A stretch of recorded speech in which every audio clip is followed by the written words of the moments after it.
तर बारामती परिसरामध्ये पावसाची संततधार सुरू आहे। या पावसामुळे बारामती परिसरामध्ये ओढे नाले तुडुंब भरून वाहते। रस्त्यावरून सुद्धा पाणी वाहू लागल्याने जनजीवन विस्कळीत झाले।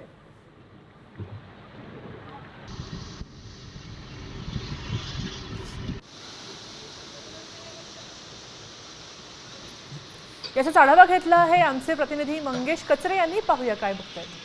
बारामती, इंदापूर, पुरंदर, दौंडमध्ये आज पावसाची संततधार सुरू आहे। आपण या ठिकाणी पाहू शकता। मी सध्या बारामती तालुक्यातील डोरलेवाडी या ठिकाणी उभा आहे।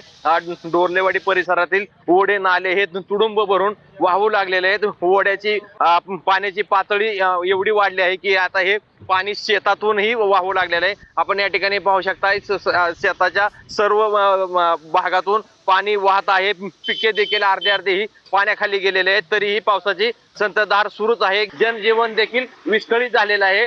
ओढ्याच्या पुलावरून पाणी वाहत असल्याने याच पाण्यातून वाहन चालकांना मार्ग काढत आपला प्रवास देखील करावा लागत आहे। गेली 4 दिवसापासून पडणारा पाऊस हा अजूनही 1 तारखेपर्यंत पडेल असा हवामान खात्याने अंदाज वर्तवला आहे। त्यामुळे या पावसाने नागरिक हैराण झालेत। मंगेश केसरे, साम टीव्ही न्यूज, बारामती।